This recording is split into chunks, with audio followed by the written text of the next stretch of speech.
Conversando com Deus, capítulo 19, parte 1. Poucas vezes eu vi o Senhor tão indignado. Deus não fica indignado.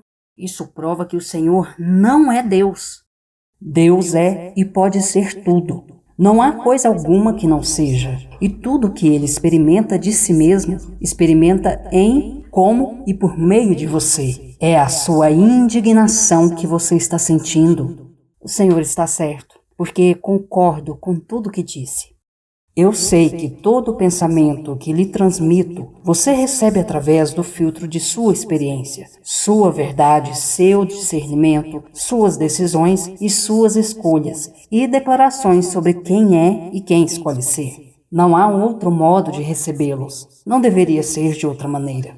Bem, lá vamos nós novamente. Está dizendo que nenhuma dessas ideias e emoções são suas? Que todo este livro poderia estar errado? Está dizendo que toda essa experiência de minha conversa com o Senhor poderia ser apenas uma compilação de meus pensamentos e sentimentos a respeito de alguma coisa? Considere a possibilidade de eu estar lhe dando seus pensamentos e sentimentos a respeito de alguma coisa. De onde supõe que eles vêm? De que estou co-criando com você as suas experiências, de que sou parte de suas decisões, escolhas e declarações. Considere a possibilidade de eu ter escolhido você, junto com muitas outras pessoas, para ser meu mensageiro, muito antes deste livro ser produzido.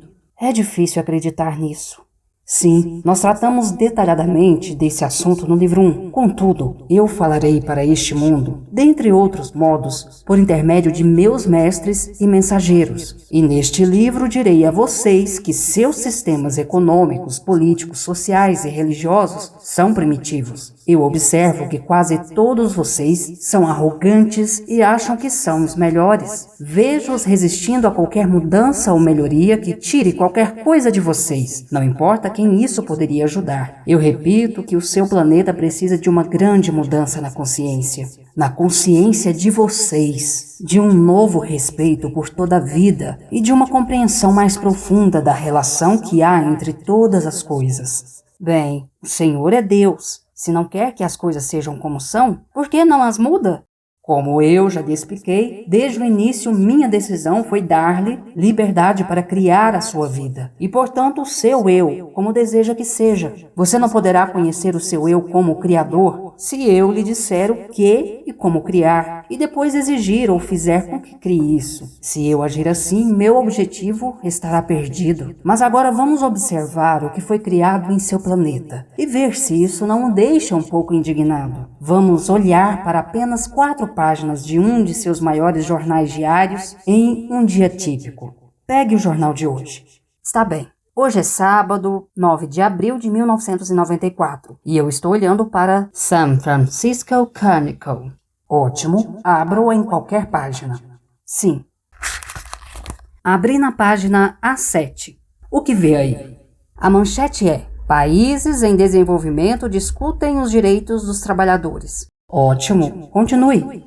A reportagem é sobre o que chamam de antiga discordância entre as nações industrializadas e os países em desenvolvimento a respeito dos direitos dos trabalhadores. Diz que os líderes de alguns países em desenvolvimento temem que uma campanha para ampliar os direitos dos trabalhadores crie um meio subreptício de impedir que seus produtos, fabricados com baixo custo de mão de obra, cheguem aos mercados consumidores das nações ricas. Continua afirmando que os negociadores do Brasil, da Malásia, da Índia, de Singapura e de outros países em desenvolvimento têm se recusado a formar um comitê permanente da Organização de Comércio Internacional que se encarregaria de criar uma política de direitos dos trabalhadores. A que direito a reportagem se refere? Está escrito: direitos básicos dos trabalhadores, como proibições de trabalho forçado, padrões de segurança no trabalho e uma garantia da oportunidade de negociar coletivamente. E por que os países em desenvolvimento não querem que esses direitos façam parte de um acordo internacional? Eu lhe digo por quê. Mas primeiro vamos deixar claro que não são os trabalhadores desses países que se opõem a esses direitos. Os negociadores dos países em desenvolvimento são as mesmas pessoas, ou estão intimamente ligados a elas, que possuem e dirigem as fábricas. Em outras palavras, os ricos e poderosos. Como nos tempos que antecederam o movimento dos trabalhadores na América, essas são as pessoas que se beneficiam com a exploração da classe operária. Você pode estar certo de que elas estão sendo assessoradas pelos poderosos dos Estados Unidos e de outras nações ricas, cujos industriais, que não podem mais explorar os trabalhadores em seus próprios países, estão subcontratando proprietários de fábricas nos países em desenvolvimento ou construindo suas próprias fábricas nesses países para explorar trabalhadores estrangeiros que ainda não estão sendo usados por outras pessoas para aumentar os seus lucros já enormes. Mas a reportagem afirma que é o nosso governo, a administração atual, que insiste em que os direitos dos trabalhadores sejam parte de um acordo de comércio internacional. Seu líder atual, Bill Clinton, é um homem que acredita nos direitos básicos dos trabalhadores, mesmo se seus industriais poderosos não acreditam. Ele está lutando corajosamente contra os interesses ocultos dos ricos. Outros presidentes americanos e líderes de todo o mundo foram assassinados por menos. Está dizendo que o presidente Clinton será assassinado? Digamos apenas que haverá forças enormes tentando tirá-lo da presidência. Eles precisam tirá-lo de lá, como fizeram com John Kennedy há 30 anos. Como ocorreu com Kennedy, Bill Clinton está fazendo tudo o que os ricos odeiam, não só insistindo no respeito aos direitos dos trabalhadores em todo o mundo, como ficando ao lado dos mais fracos em praticamente todas as questões sociais. Por exemplo, ele acha que um tratamento médico adequado é direito de todos, possam ou não pagar os preços e honorários exorbitantes que a comunidade médica americana cobra. Disse que esses custos têm de cair. Isso não o tornou muito popular entre os americanos ricos e poderosos, de fabricantes de produtos farmacêuticos a companhias seguradoras, corporações médicas e empresários que têm de oferecer uma cobertura de apólice de seguros decente para seus trabalhadores. Pessoas que hoje ganham muito dinheiro terão de ganhar um pouco menos, para os pobres da América terem direito a tratamento médico ilimitado. Isso não está tornando o Sr. Clinton o homem mais popular do país, pelo menos não entre certas pessoas, que já provaram neste século que tem a capacidade de tirar um presidente de seu posto. Eu estou dizendo que a luta entre aqueles que têm e aqueles que não têm é eterna e epidêmica em seu planeta. Sempre será assim enquanto os interesses econômicos, em vez dos humanitários, prevalecerem no mundo, enquanto o corpo, não a alma, for a maior preocupação do homem. Bem, acho que o senhor está certo. Na página A14 do mesmo jornal, há uma manchete: Recessão gera ódio na Alemanha. O subtítulo é: Com os altos níveis de desemprego no pós-guerra, aumenta a separação entre ricos e pobres. Sim, e o que diz essa reportagem? Que há uma grande insatisfação entre os engenheiros, professores, cientistas, operários, carpinteiros e cozinheiros desempregados. A nação enfrenta dificuldades econômicas e há uma sensação geral de que o fardo não foi justamente distribuído. É verdade, não foi. A reportagem diz o que causou tantas demissões?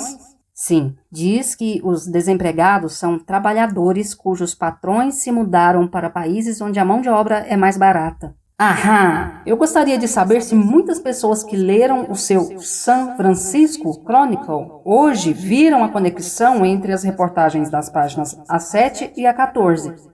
A reportagem também salienta que, quando há demissões, as mulheres são as primeiras a ser dispensadas do serviço. Diz que as mulheres representam mais da metade dos desempregados no país e quase 2/3 no leste.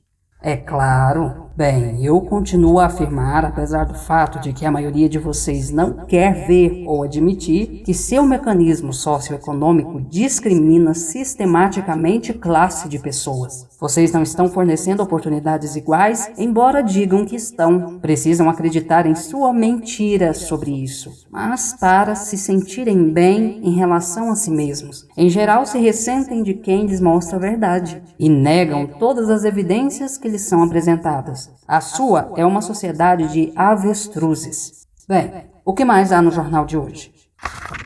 Na página 4, há uma reportagem com o título Nova pressão federal para acabar com a discriminação relativa à moradia. Está escrito que os órgãos federais que regulamentam a moradia estão traçando um plano para obrigar as pessoas a juntar esforços a fim de acabar para sempre com a discriminação racial nessa área. O que você deve se perguntar é: por que as pessoas devem ser obrigadas a fazer isso? Nós temos uma lei de direitos iguais de moradia, que proíbe a discriminação com base em raça, cor, religião, sexo, nacionalidade, na incapacidade ou na composição familiar. Contudo, muitas comunidades locais fizeram pouco para acabar com essa discriminação. Muitos neste país ainda acham que uma pessoa deveria poder fazer o que quer com a sua propriedade privada, inclusive alugá-la ou não para quem escolher. Mas se todos os locadores pudessem fazer essas escolhas e se elas tendessem a refletir uma consciência de grupo e uma atitude generalizada em relação a certas categorias e classes de pessoas, todos os segmentos da população poderiam perder sistematicamente as oportunidades de encontrar lugares decentes para viver. E, na ausência de uma moradia decente, os barões da terra e proprietários de cortiços poderiam cobrar preços exorbitantes por habitações horríveis, fornecendo pouca ou nenhuma manutenção. E mais uma vez, os ricos e poderosos expoliaram as massas, desta vez usando o disfarce dos direitos de propriedade. Bem, os proprietários de imóveis deveriam ter alguns direitos. E quando os direitos de poucos vão contra os direitos de muitos? Essa é e sempre foi a pergunta feita por toda a sociedade civilizada. Haverá um tempo em que o maior bem de todos suplantará os direitos individuais? A sociedade tem uma responsabilidade para consigo mesma? Suas leis de direitos iguais de moradia são seu modo de dizer sim. E a incapacidade de cumprir e pôr em vigor essas leis é um modo de os ricos e poderosos dizerem: não, tudo o que importa são os nossos direitos. Mais uma vez, seu atual presidente e sua administração estão debatendo isso. Nem todos os presidentes americanos desejaram tanto enfrentar os ricos e poderosos em ainda outra frente. Eu percebo isso. A reportagem diz que os funcionários da administração Clinton, que tratam da moradia, fizeram mais investigações sobre a discriminação nessa área no breve tempo em que ocuparam seus cargos do que foram feitos nos 10 anos anteriores. Um porta-voz da Fair Housing Alliance, um grupo consultivo em Washington, disse que a insistência da administração Clinton em que as leis de direitos iguais de moradia fossem cumpridas era algo que eles haviam tentado durante anos que outras administrações fizessem. E por isso o atual presidente faz ainda mais inimigos entre os ricos e poderosos, industriais, fabricantes de remédio e companhias de seguro, médicos e conglomerados médicos, e investidores em imóveis. Todas as pessoas com dinheiro e influência. Como foi observado antes, não será fácil para Clinton governar a nação. Mesmo enquanto isso está sendo escrito, abril de 1994, a pressão aumenta sobre ele.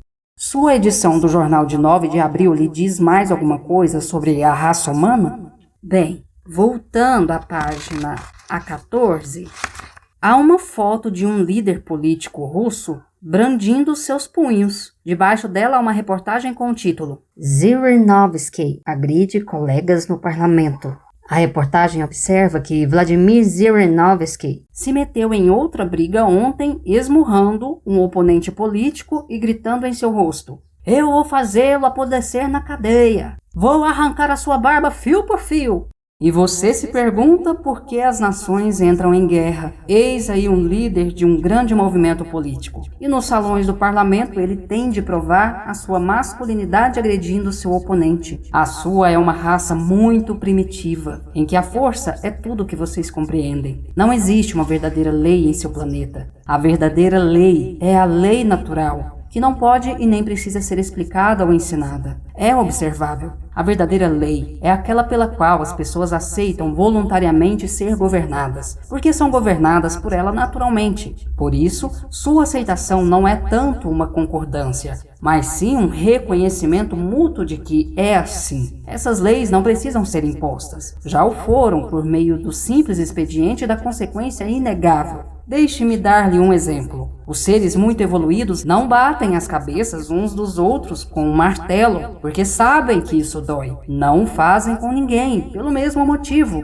Os seres evoluídos observaram que se você batesse em alguém com um martelo, essa pessoa ficaria machucada. Se continuasse a fazê-lo, ficaria zangada. Se continuasse a deixá-la irritada, ela encontraria um martelo e acabaria revidando. Portanto, os seres evoluídos sabem que se você bater em alguém com um martelo, estará batendo em si mesmo com ele. Não faz diferença se tem mais martelos ou um martelo grande. Cedo ou tarde será machucado. Esse resultado é observável. Os seres não evoluídos, primitivos, observam a mesma coisa, simplesmente não se importam com isso. Os seres evoluídos não querem entrar no jogo de quem tiver o maior martelo vence. Os seres primitivos não jogam outra coisa. Acontece que esse é um jogo em grande parte masculino. Na sua espécie, muito poucas mulheres querem jogar martelos que machucam. Elas jogam um novo jogo. Dizem: se eu tivesse um martelo, tentaria produzir justiça, liberdade e amor entre meus irmãos e minhas irmãs em toda esta terra.